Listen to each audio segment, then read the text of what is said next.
కొరింథీ మొదటి పత్రిక 11వ అధ్యాయం 23వ వచనం. నేను మీకు అప్పగించిన దాన్ని ప్రభు వలన పొందితిని. ప్రభువైన యేసు తాను అప్పగింపబడిన ఆ రాత్రి ఒక రొట్టెను ఎత్తుకుని కృతజ్ఞతాస్తుతులు చెల్లించి దాని విరిచి మీ కొరకైన నా శరీరము నన్ను జ్ఞాపకం చేసుకుంటే తెలియచేయించాను. ఆ రాత్రి యొక్క ఉద్దేశాన్ని మనం జ్ఞాపకం చేసుకోబోతున్నాం. ఒకసారి గమనించాలి, ఎలాంటి రాత్రులు మనం కలిగి ఉంటాం ఆలోచించాలి. ఒకసారి ఎలాంటి రాత్రులు కలిగి ఉంటాం. ఇక్కడైతే గొర్రెల కాపరులు ఆ రాత్రి, ఆ భయంకరమైనటువంటి నిషీధ రాత్రి, ఆ భయంకరమైనటువంటి కటిక చీకటి ఆ రాత్రి ఏం చేస్తున్నారు? గొర్రెల కాపరులు పొలంలో గొర్రెలు రాత్రి పూట పడుకో ఉన్నాయి. వాటి చుట్టూ కాపలాలు కాస్తూ ఉన్నారు.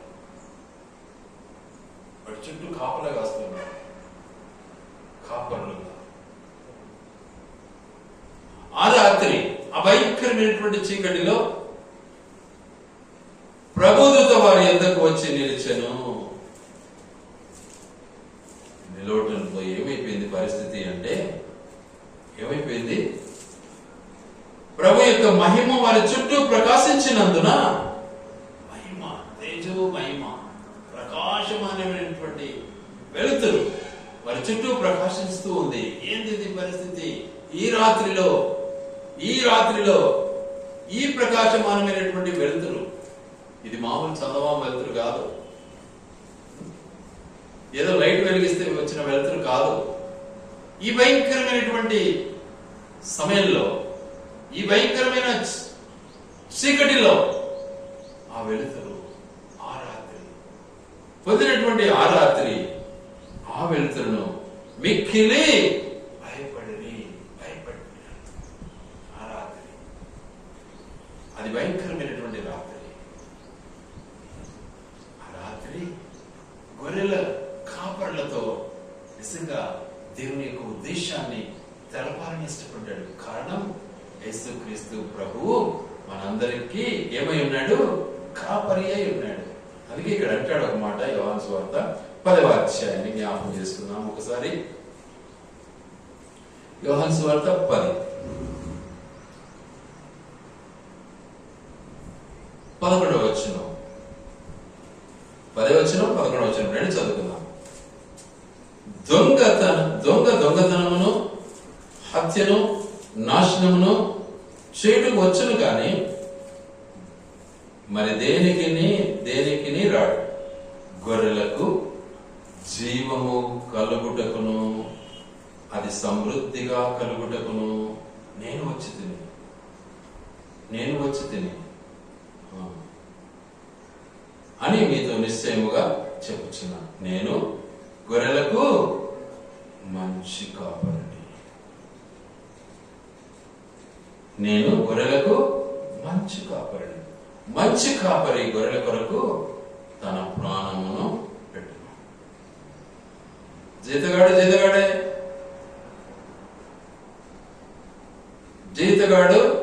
గొర్రెల కాపరి కాడు కనుక గొర్రెలు తనమే కానందున తోడేలు వచ్చి గొర్రెలు విడిచిపెట్టి పారిపోను. తోడేలు ఆ గొర్రెలను పట్టి చెదరగొట్టును. ఎంత స్పష్టంగా ఉంది మాటలు అనుకుంటే భలే బాధగా ఉంది. అంటే ఈ రోజుల్లో జీతగాళ్ళలాగా తయారైపోయినారు చాలా మంది సంఘ కాపరులు. కానకిస్తేనే ప్రార్థన ఉంటుంది, కానక లేకుంటే ప్రార్థన ఉండదు. ఆ ఇంటికి పోతే కానకిస్తారంటే పోతాం, లేకుంటే పోతాం. ఎంత దారుణంగా దిగజారిపోయారు. జీతగాడే వాడు కాపరి కాడు. ఈ సత్యాలు బయలుపరచడానికి దేవాది దేవుడు అభయంకరమైనటువంటి కటిక చీకటిలో మన కొరకు దిగి వచ్చాడు. దూతను పంపాడు మన కొరకు. ఏం చేశాడు? చాలా స్పష్టంగా మాట్లాడుతున్నాడు. ఏమంటున్నాడు? ఆ దూత, భయపడకుడి, ఇదిగో ప్రజలందరికీ కలుగబో మహా సంతోషకరమైన సువార్తమానం నేను మీకు తెలియచేస్తున్నాను. దావీదు పట్టణంలో నేడు రక్షకుడు మీ కొరకు పుట్టినాడు. ఈ రాత్రిలో ఏమైనాడు? ఎవరు వచ్చారు? రక్షకుడు వచ్చాడు. మిమ్మల్ని కాపాడే దేవుడు వచ్చాడు. మిమ్మల్ని రక్షించే దేవుడు వచ్చాడు. మీ కాపరి వచ్చాడు. మీరు గొర్రెలు కాస్తున్నారు, కానీ మిమ్మల్ని కాపాడడానికి దేవుడు వచ్చాడు.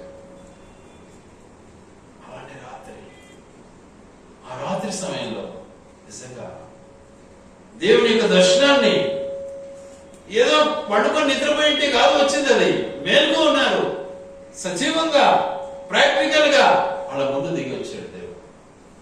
దేవుడు వచ్చాడు. భయపడబడి మీ అందరికీ కలిగే సంతోషకరమైనటువంటి స్వార్థమానం మీ దగ్గర తీసుకొస్తున్నాను. ఇదిగో నేడు దావీదు పట్టణంలో రక్షకుడు మీ కొరకు పుట్టి ఉన్నాడు. కాబట్టి ఈ రాత్రి, ఆ రాత్రి మనం కలిగిన వారమై ఉండాలి. ఆ రాత్రి మనం ఎరిగిన వారమై ఉండాలి. ఆ రాత్రిని మనం కనుగొన్న వారమై ఉండాలి. ఆ రాత్రి దర్శనం కలిగిన వారమై ఉండాలి. ఆ రాత్రి దేవుని చూసిన వారమై ఉండాలి. ఆ రాత్రి దేవుని యొక్క ఆజ్ఞను మనము విన్నటువంటి వారమై ఉండాలి. మన జీవితంలో ఆ రాత్రి ఉందా? ఒకసారి ఆలోచించండి. కానీ ఈ రోజుల్లో పరిస్థితి ఎలా ఉంది? ఇప్పుడే మనం చదువుకున్నాం. ఏమంటున్నాడు? జీతగాడు జీతగాడే జీతగాడే. తోడేలు వచ్చి తను కొనిపోతా ఉంది గొర్రెలను, జీతగాడు పారిపోతూ ఉన్నాడు. ఈ రోజుల్లో అదే సమస్య. పరిస్థితి అలాగే ఉంది. తన్నుకొని పోతుంటారు, కానుకలకు వస్తారు, ఎత్తుకోవాలని పోతుంటారు. అలాగే ఇస్తారు కానుకలు కూడా. అలాంటి వాళ్ళకే ఎక్కువ కానుకలు ఇస్తారు ప్రజలు కూడా.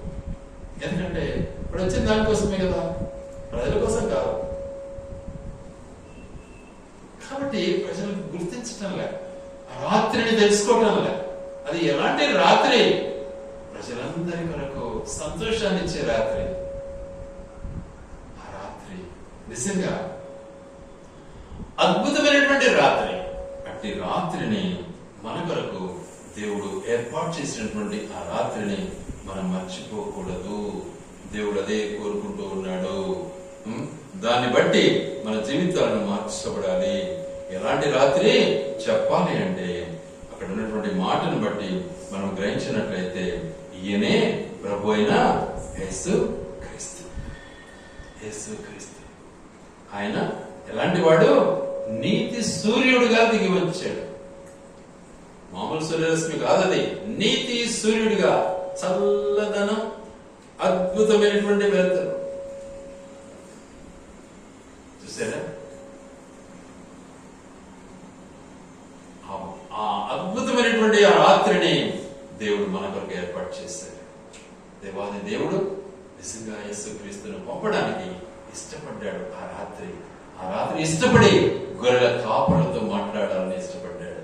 కాపరులతో మనం కలిగి ఉన్నామా? సేవకులతో మాట్లాడాలని ఇష్టపడ్డాడు. దైవజనులతో మాట్లాడాలని ఇష్టపడ్డాడు. దైవజనులకి సత్యాన్ని తెలపాలని ఇష్టపడ్డాడు. సంఘ కాపులకు తెలపాలని ఇష్టపడ్డాడు. కారణం గొర్రెల కొరకు తన ప్రాణం పెట్టడానికి వచ్చాడు దేవుడని చెప్పాలని ఇష్టపడ్డాడు. గొర్రెను మేపుతున్నాము అని కాపరిగా ప్రసంగాలు చేస్తే సరిపోదు, కానీ కాపరులు నిజంగా గొర్రెల కొరకు ప్రాణం పెట్టేవారుగా ఉండాలా, లేకపోతే గొర్రెల తోలు కొలుసుకునేవారుగా ఉండాలను ఒకసారి ఆలోచించాలి.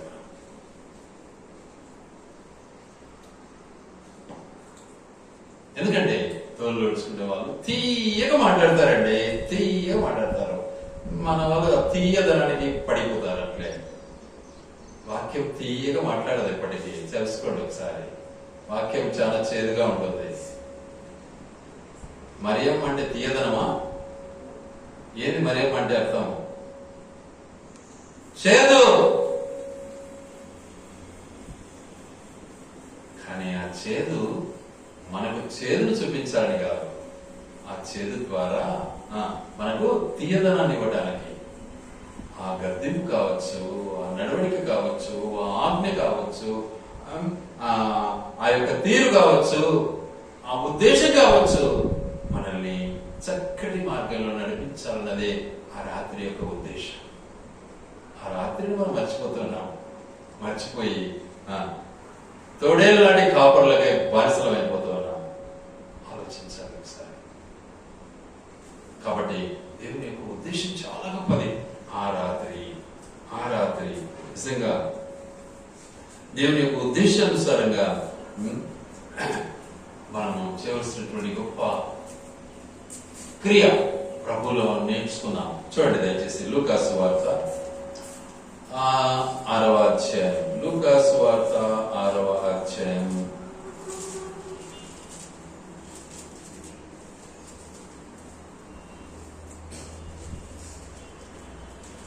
లూకాసు వార్త 6వ అధ్యాయం 12వ వచనం చదువుకుందాం. ఆ దినములయందు ఆయన ప్రార్థన చేయుటకు కొండకు వెళ్ళి దేవుని ప్రార్థించుటయందు రాత్రి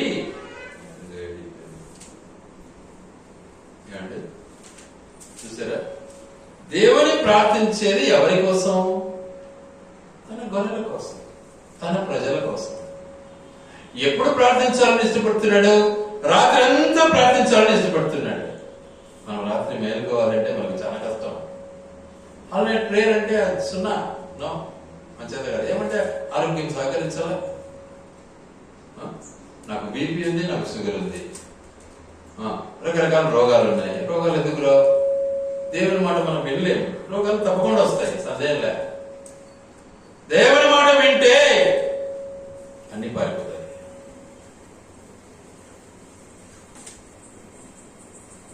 కాబట్టి ఆ రాత్రి యేసుక్రీస్తు ప్రభుల వారు ఏం చేశాడు అంటే ప్రార్థించడానికి ఏం చేశాడు? కొండెక్కాడు. దేవుని ప్రార్థించుటయందు రాత్రి గడిపెను. రాత్రి అంతా ప్రార్థన. ఆ రాత్రి అంతా కాపురులుగా ఉన్నారు. ఆ రాత్రి అద్భుతమైనటువంటి వెలుగును చూడగలిగారు. రాత్రి అంతా కొండపైన ప్రార్థన చేస్తూ ఉన్నాడు. ప్రజలందరినీ కాపాడటానికి ఇష్టపడుతున్నాడు. మరి రాత్రి అంతా నువ్వు ప్రార్థన చేస్తున్నావా? ఒక గంట చేసేసారు కదా, ఒక గంట కనీసం చేసేసారు కదా. బా, ఏం స్టైల్ ఇది కూడా, అవునా? చాలా ఒక గంట. ఎంత మారిపోయినాం మనం అంతా, ఎంత లగ్జరీ తయారైపోయినాము, ఎంత గొప్పగా దేవుని కంటే గొప్పగా ఎంచుకోవడానికి ఇష్టపడుతున్నాం మనం. దేవాది దేవుడు మనకు దిగి వచ్చి రాత్రంతా ఆ కొండ పైన ప్రార్థన చేస్తూ ఉంటే మనం హాయిగా నిద్రపోవాలని ఇష్టపడతాం. ఎంత గొప్పలో మనం. యేసయ్య కంటే చాలా గొప్పలో. యేసయ్య ఏంది? యేసయ్య ఎంత అసలు ఆ బీదలు వాళ్ళు, చాలా బీదవాళ్ళు వాళ్ళు. యోసేపు మరియమ్మలు కార్పెంటర్ పని చేసేవాళ్ళు. వాస్తవానికి యేసు ప్రభు పుడితే కనీసం గొర్రె పిల్లని తీసుకొని దాని మరి అర్పించలేకపోయారు. అంత బీదలు వాళ్ళు. మాకేమి అన్నీ ఉన్నాయి. మా దగ్గర కారు ఉంది, జీప్ ఉంది, బంగ్లా ఉంది, మోటార్ సైకిల్ ఉన్నాయి, అన్నీ ఉన్నాయి. మేమెందుకు నిద్ర మేలుకోవాలి అనవసరంగా కదా? పగలంతా చేసి అలసిపోయి రాత్రి కూడా పండుకొని నిద్రపోకుండా ఏంటి దేవుడా పిచ్చా? ఎలాంటి ఆలోచన కలిగి ఉన్నాం మనం? ఒకసారి ఆలోచించండి. దేవాది దేవుడు మన కొరకు దిగి వచ్చి ఆయన రాత్రంతా కూడా గడపడానికి ఇష్టపడ్డాడు. గొర్రెల కాపుల్లో నిజంగా రాత్రంతా మేలుకొని గొర్రెలు మేపుతూ గొర్రెలను కాస్తూ ఉన్నారు అంటే దర్శనాన్ని కలిగారు. ఆ దర్శనంలో వాళ్ళు ఏమన్నా వదిలిపెట్టారా?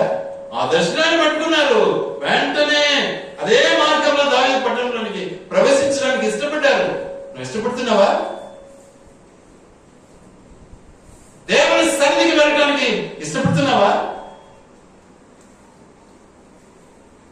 ఎప్పుడైతే దావీదు పట్టణంలో ప్రవేశించారో ఆ పశువుల శాలలో, ఆ యొక్క పశువుల పాకలో, పశువుల తొట్టిలో పొత్తి గుడ్డల చేత చుట్టుబడినటువంటి ఆ బాలుడైన యేసయ్యను చూశారు.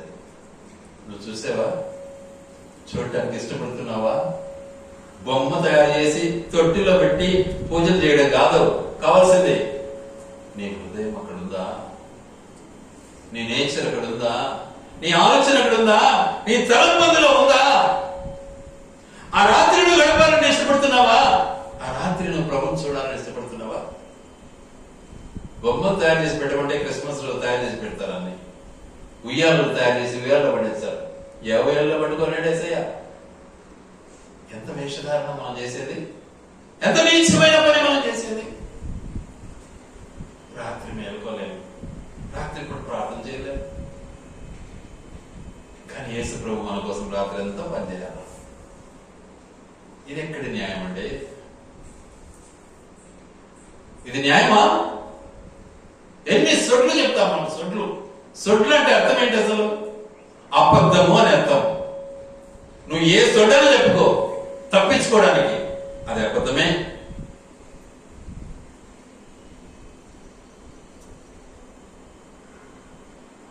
ఇది దేవుని వాక్యం. కాబట్టి వాక్యం యొక్క ఉద్దేశాన్ని మనం గ్రహించాలి. వాక్యం బోధించడము, వాక్యానుసారంగా అనుసరించడం, వాక్యపు వెలుగులో మన జీవితాలను మనము సరిచేసుకోవడం చాలా స్పష్టంగా ఉంది. ఏమంటాడు ఇక్కడ? పూర్ణ దీర్ఘ శాంతముతో ఉపదేశించుచు ఖండించుము, గద్దించుము, బుద్ధి చెప్పుము. ఎందుకనగా జనులు హితబోధ సహింపగా దురద చెవులు గల వారై తమ స్వకీయ దురాశలకు అనుకూలమైన బోధకులను తయారు చేస్తారు. అనుకూలమైన బోధకులు కాబట్టి మనం వెళ్ళాలి. ఎవడంటే వాళ్ళ దగ్గరికి మనం పోకూడదు. మనకు అనుకూలమైనడు కావాలి. మనకు అక్క బాగుడవా, అబ్బా బలేదక్క, నువ్వు బల చేసి పెట్టావు అక్క, బల రుచిగా ఉంది, వాడు మంచోడు, అంతే కదా? చూడండి ఎంత చక్కగా మాటలు ఉన్నాయో. వాక్యాన్ని బోధించాలి, ఖండించాలి, తప్పేది గ్రహించాలి. కాబట్టి ఆ రాత్రి ఎలాంటి రాత్రి అది? ఆ రాత్రి నిజంగా దేవుడు మనకిచ్చిన రాత్రి. అట్టి రాత్రిని ఎలా మనము ఉపయోగించుకున్నాం? ఆ రాత్రి యొక్క ఉద్దేశం ఏంటి? సో నెక్స్ట్ రాత్రిని మనం ఒకసారి జ్ఞాపకం చేసుకున్నాం. ఏమంటున్నాడు? ఆ రాత్రి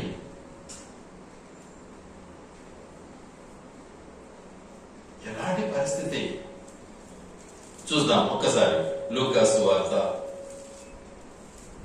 5వ అధ్యాయం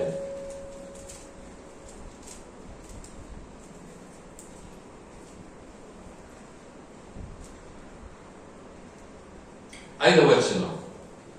సీమోను, ఏలినవాడా, రాత్రంతయు మేము ప్రయాసపడితే కానీ మాకేమీ దొరకలేదు.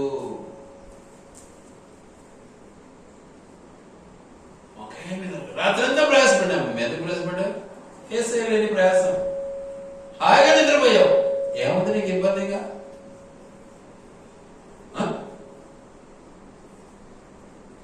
పేతురు మిగతా శిష్యులు ఏమైనారు? రాత్రంతా సముద్రంలో ప్రయాసపడ్డారు చేపల కోసం. యేసు లేడు. రాత్రంతా తెల్లవారుజామున చీకటితోనే యేసయ్య వచ్చాడు, నిలబడ్డాడు. ఏం చేశాడు? ఆయనను నీ మాట చొప్పున వలలు వేద్దునని ఆయనతో చెప్పాను. అయ్యా అదంతా ప్రయాసపడ్డారు కదా, సరేలే ఆ పక్కన అయిపోయాడు అన్నాడు. అంతే. ఆయన మాట ఏమన్నాడు? ఆ ప్రక్కన వేయి వల్ల అన్నాడు. అంతే. రాత్రంతా ప్రయాసపడ్డామయ్యా, మాకు దొరకలే. ప్రయాసపడ్డావా? నీకు దొరకదు. ప్రభునందు ప్రయాసపడు, సమస్తము నీకు సాధ్యమవుతుంది. ప్రభునందు నీ ప్రయాసము వ్యర్థము కాదు అని సెలవిస్తా ఉంది వాక్యం. కాబట్టి ప్రయాసపడ నేర్చుకోవాలి. మనం రాత్రంతా దేవుని సన్నిధిని కలిగి ఉండటం నేర్చుకోవాలి. అక్క 7కు రాత్రి నిద్రపోతాం, పగలు నిద్రపోతాం. మనమైతే ఏమి ఇబ్బంది లే. ఏమన్నంటే భయంకరమైనటువంటి సొడ్లన్నీ చెప్తాం. ఎంత శరీరం బలహీనమైన ఆత్మ సిద్ధంగా ఉండాలి. శరీరాన్ని చంపాలి, ఆత్మను వర్ధిల్ల చేయాలి. ఆత్మ విషయమై జీవించాలి. చోటు శరీరానికి ఇస్తావా, ఆత్మకి ఇస్తావా? నీకు పెట్టబడిన పేరు నీ శరీరానికా నీ ఆత్మకా?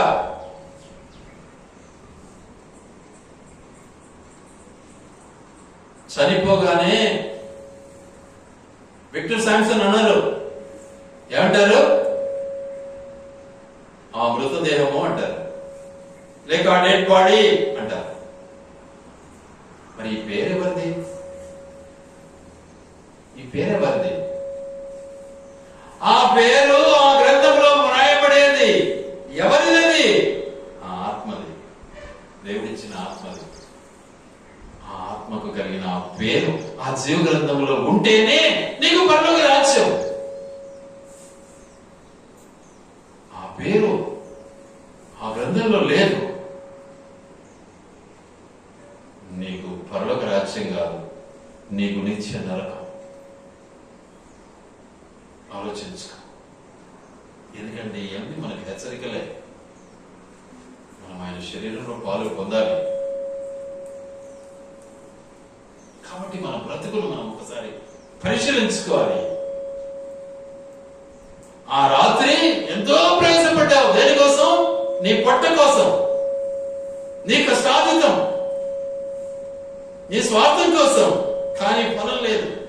కారణం ప్రభువు లేడు, దేవుని వాక్యం లేదు. కాబట్టి రాత్రి అంతా వేస్ట్ అయిపోయింది. ఆయన ఒక్క మాట వినగానే ఏమైపోయింది పరిస్థితి? చూద్దాం ఆ మాటను ఒక్కసారి.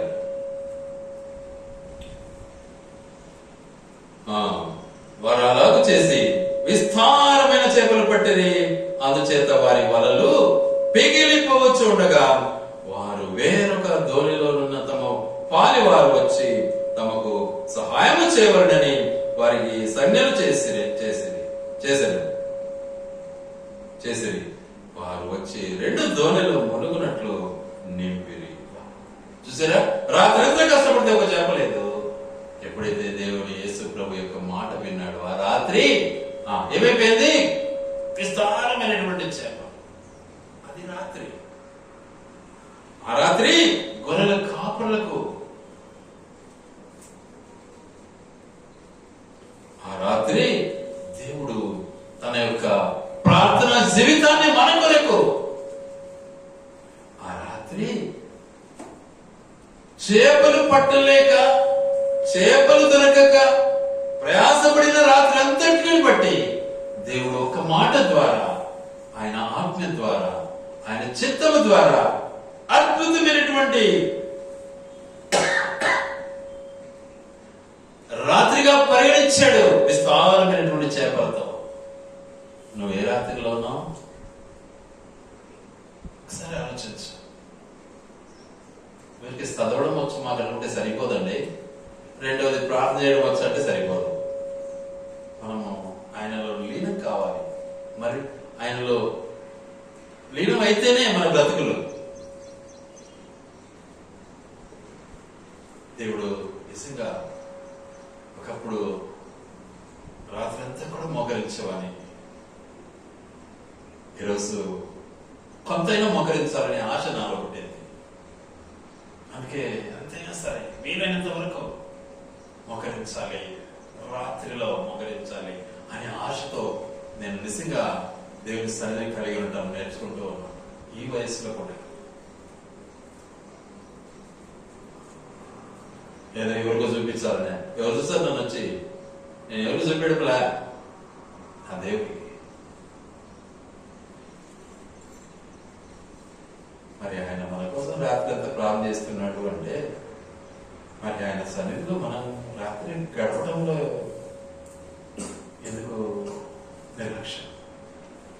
మన కొరకు ఆయన వచ్చాడు, మన కొరకు ప్రార్థన చేశాడు, మన కొరకు ప్రాణం పెట్టాడు. మరి రాత్రి ఆయనకు ఎందుకు ఇవ్వకూడదు? మనం ఈ రాత్రి ఆయన ఎందుకు మనము జ్ఞాపకం చేసుకోకూడదు?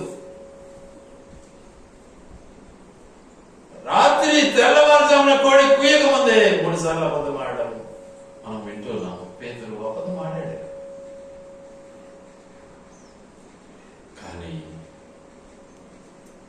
కానీ పేతురు రాత్రి అంతా ప్రయాసపడ్డాడు చేపల కోసం. ఒక చేప పడ్డా. అదే పేతురు గమనించాడు. తెల్లవారే లోపు ఏమన్నాడు? నాకు తెలియదు, నాకు తెలియదు, నాకు తెలియదు అన్నాడు. మూడుసార్లు మాట ఇచ్చాడు దేవుడు. నువ్వు ఖచ్చితంగా కోడికి పోయక ముందు మూడుసార్లు అబద్ధం ఆడతావు అన్నాడు. నువ్వు కూడా ఏం చేస్తున్నావు? ఇప్పుడు అబద్ధం ఆడుతున్నావా? ఒకసారి ఆలోచించు. దేవుడి సన్నిధి కలిగి ఉండడం నేర్చుకోవాలి మనం. ఆయన మన కొరకు రాత్రంతా వెచ్చించాడు. మన కొరకు రాత్రంతా విమర్శించబడ్డాడు. రాత్రంతా విమర్శించబడ్డాడు. అక్కడ ఉన్నటువంటి అధికారులు, గవర్నర్లు, ఇక మతోపదేశకులు విమర్శిస్తున్నారు దేవుని రాత్రి అంతా. కానీ ఒక చిన్నది వచ్చి అడిగింది పేదలు, నువ్వు గలిలయుడు కాదు. నాకు కానీ కాదు, నాకు ఎవడో నాకు తెలియదు అన్నా. మూడు సార్లు. నువ్వేమంటున్నావు ఈరోజు? ఆయన సన్నిధిని కలిగి ఉండాలని ఇష్టపడుతున్నావా? ఆలోచించుకో ఒకసారి. కాబట్టి మన జీవితాలను మనం సరి చేసుకోవాలి. ఆయన యొక్క శరీరంలో పాలు పొందే ముందు మనం వాటిని సరి చేసుకుంటే నిజంగా మనము ధన్యులమవుతాం. అలా మనం చేయలేకపోతే నిజంగా పేతురు బొంకినట్లే మనము బొంకేవారం అవుతాం. బొంకుడు వద్దండి, సాకులు అసలు. సాకు అయినా ఒకటే, బొంకుడైనా ఒకటే, అబద్ధమైనా ఒకటే, అన్నీ ఒకటే. దాంట్లో ఏ మార్పులు లేవు. కాబట్టి అలాంటి స్థితికి మనము దిగజారిపోకుండాన్నట్లు దేవుని యొక్క రాత్రిని మనం దొంగిలించవద్దు. రాత్రి గడపడం నేర్చుకోవాలి. మనం దేవునితో గడపాలి. మనం ఆ రాత్రి కావాలి మనకు. ఆ రాత్రిని మనం జ్ఞాపకం చేసుకోవాలి. ఆ నిషిద్ధ రాత్రి ఆ గొర్రెల కాపరులు పడుకున్నారా? నిద్రపోయారా? లేదే. గొల్లలకు ముందు కనుక్కున్నాడు దేవుడు అంటారా కదా? వాళ్ళు నిద్రపోలే. వెంటనే ఆ మాట విన్నారు, బయలుదేరారు.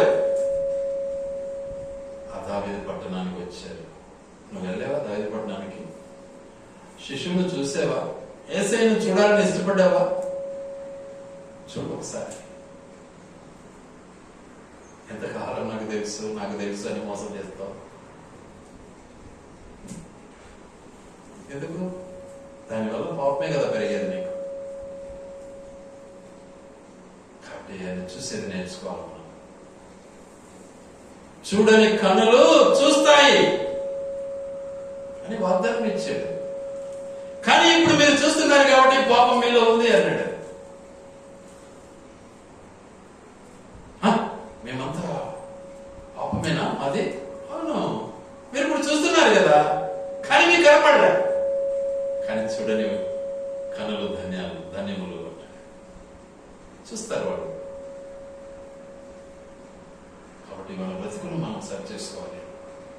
మన బ్రతుకులను మనం సరి చేసుకుని దేవుని యొక్క అమూల్యమైనటువంటి రాత్రిని మనము జ్ఞాపకం చేసుకోవాలి.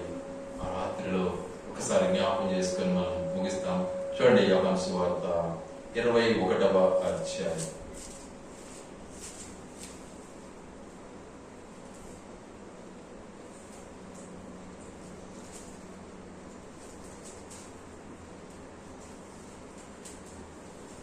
రాత్రి ఎలా ఉంటుందో ఒకసారి జ్ఞాపకం చేసుకున్నాం.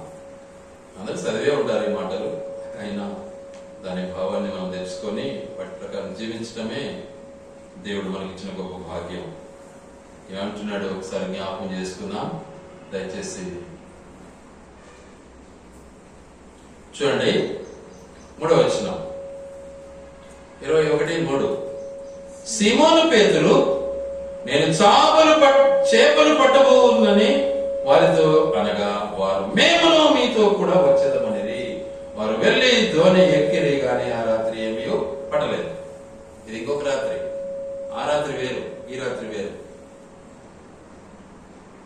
అయిపోయింది. యేసు ప్రభు వెళ్ళిపోయినాడు. యేసు ప్రభు ఇంకా లేడు ఇక్కడ. మనం ఎందుకు ఇంకా మన పని మనం చేసుకుందాం, మళ్ళా యథావిధిగా వెనక్కి తిరుగుదాం అనుకున్నారు. మళ్ళీ వెనకంజ వేశారు. ఈరోజు ఎంతో మంది దేవుని సన్నిధికి వస్తారు, వెనకంజ వేసి వెళ్ళిపోతూ ఉంటారు. ఒకరోజు ఆ పరిస్థితి రానే వస్తుంది, వెనుదిరగవలసి ఉంటుంది. ఎంత కోల్పోయాం రా మనమని ఆ రోజు పశ్చాత్తాపడి ఏ ప్రయోజనం ఉండదు. అయితే ఆ రాత్రి ఆయన కాదు, ఆయన మొదటోడు.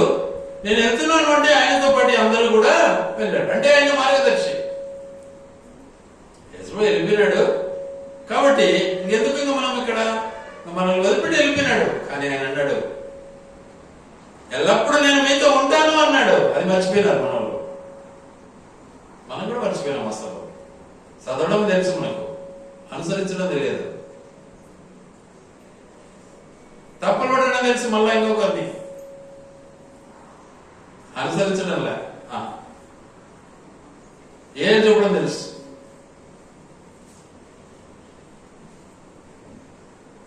ఆ పరిస్థితి మేరకు ఆ రాత్రి ఒక్క చేప కూడా పట్ట.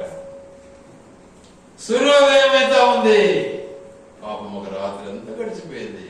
తెల్లవారింది, సూర్యోదయం ప్రారంభమైంది, సూర్యుడు పుట్టాడు. ఏమైంది ఇప్పుడు?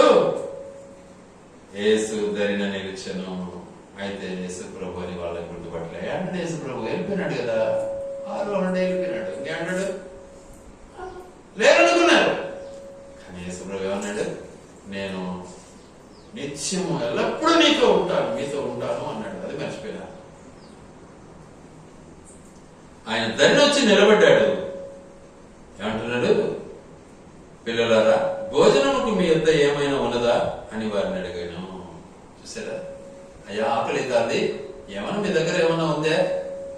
సది కూడా ఏమన్నా తెచ్చుకున్నారా అని అడుగుతున్నాడు. తర్వాత లేదని వారు ఆయనతో చెప్పి, అప్పుడు ఆయన ధోని కుడి ప్రక్కన వల వేయుడి, మీకు దొరుకునని చెప్పాను. అప్పుడు మళ్ళీ ఏం చేశాడు? మా దగ్గర ఏం లేదు, మీ దగ్గర నీకు ఇవ్వడానికి అన్నారు. అయినా పర్లేదు నైనా, మీరు ఆ పక్కన ఏంటి కొంచెము వలను అన్నాడు. నెక్స్ట్ టైం ఆ పక్కన ఏంటి కొంచెము అన్నాడు. సరే, ఎందుకో ఈ పెద్ద ఎవరో చెప్తున్నట్టుంది మనకు, వేద్దాం తట్టుకొని వేశారు. వేయగానే ఏమైపోయింది? వారు అలాగ వేయగా చేపలు విస్తారముగా పడినందున వల లాగలేకపోయారు. కాబట్టి యేసు ప్రేమించిన శిష్యుడు ఆయన ప్రభు సుమి అని పేతురుతో చెప్పాను. యేసు ప్రభుని కనుక్కున్నాడు. ఎవరు మొట్టమొదట యేసు ప్రభుని ప్రేమిస్తున్నటువంటి శిష్యుడు ఎవరు? ఎక్కువగా యోహాను. ఆయన కనుక్కున్నాడు. ఆయన ఎవరో కాదురా స్వామి, మన ప్రభు ఆయన అన్నాడు. అంటానే నిజంగా సీమోను పేతురు విని వస్త్రహీనుడైనందున పైబట్ట వేసి సముద్రంలో దుమికాను. సిగ్గు వచ్చేసింది. రాయతో ఉన్నాడు కదా, సిగ్గు వచ్చి మళ్ళీ దుమికినాడు నీళ్ళలో. దుమికి దరి ఇంచుమించు 200 మూరల దూరము ఉన్నందున తక్కిన శిష్యులు చేపలు గల వల లాగుచు ఆ చిన్న దొరిలో వచ్చిరి. వారు దిగి దరికి రాగానే అక్కడ నిప్పులను, వాటి మీద ఉంచబడిన చేపలను, రొట్టెయు కనబడెను. ఎవరు పెట్టారు? ఆయన రొట్టె. అక్కడ నిప్పులున్నాయి, అక్కడ చేపలు ఉన్నాయి, అక్కడ రొట్టె ఉంది. సిద్ధంగా ఉన్నావా? ఆకలి, రాత్రి అంతా పనిచేసావు, ఆకలి. నీకోసం దేవుడు ఆహారాన్ని సిద్ధం చేశాడు. యేసు మీరిప్పుడు పట్టిన చేపల్లో కొన్ని తీసుకొని రండి వారితో చెప్పగా, సీమోను పేతురు దోణి ఎక్కి వలను దరికి లాగను. అది 153 గొప్ప చేపలతో నిండి ఉండెను. 153 అనేది సంఖ్య సంఘానికి సాదృశ్యం. సంఘానికి సాదృశ్యం. 153 అనేది సంఘానికి సాదృశ్యం.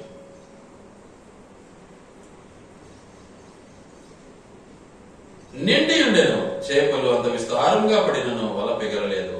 యేసు రండి భోజనం చేయడని వారితో చెప్పాను. రండి, మీరు తప్పు చేసినారు కదా, నేను వెళ్ళిపోయినాను, నేను లేను అనుకున్నారు కదా, మర్చిపోయినారు కదా, వెళ్ళిపోయాడు కదా యేసు ప్రభు అనుకున్నారు. నేను ఉన్నానని మీతో చెప్పాను, జ్ఞాపకం చేశాడు. ఈరోజు కూడా మనం నిజంగా ఆయన బలను మనం ఆయన బలలో పాలు పొందాలి అంటే ఆయన జ్ఞాపకాల సూచనలు మనం మర్చిపోకూడదు. జ్ఞాపకం చేశాడు, రాండి, ఇదిగో చేపలు, ఇదిగో రొట్టె.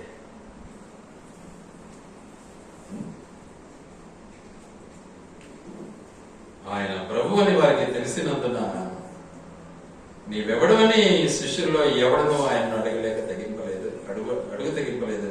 యేసు వచ్చి ఆ రొట్టెలు తీసుకుని వారికి పంచిపెట్టెను, అలాగే ఆ చేపలను కూడా పంచిపెట్టెను. యేసు మృతుల నుండి లేచిన తర్వాత శిష్యులకు ప్రత్యక్షమైనది ఇది 3వసారి. చూసారా, ఎప్పుడు మనతో ఉన్నానంటున్నాడు, ఎప్పుడు మనతోనే ఉంటానంటున్నాడు. ఎవరికి శక్తి రాలే, ఎవరికి ప్రశ్నించడానికి, ఎవరు అనేదానికి లేదు. ఆయన ప్రభుని గుర్తించారు, మౌనం వహించారు. ఆయన తన ఆహారాన్ని పంచిపెడుతూ ఉన్నాడు. మనం అట్టి ఆహారాన్ని భుజించడానికి నిజంగా యేసు ప్రభు యొక్క శిష్యులు లాంటి యోగ్యత మనకు ఉందో లేదో ఒకసారి మనం పరిశీలించుకోవాలి. ప్రతి మనుషులు తను తాను పరీక్షించుకొని ఏం చేయాలి, ఆ రొట్టెని తినాలి, ఆ ద్రాక్షాసాన్ని తాగాలి, నేర్చుకోవాలి సత్యం. కనుక అట్టి జీవితం మనము కలిగి ఉన్నట్లయితే మనం ధన్యులం అవుతాం. కాబట్టి మనల్ని మనం పరీక్షించుకున్నాము, ఆ రొట్టెలో మనము పాలు పొందాము. ఆ తర్వాత ఆయన మనకు ఏర్పాటు చేసినటువంటి తన యొక్క వల్ల జ్ఞాపకార్థ సూచనను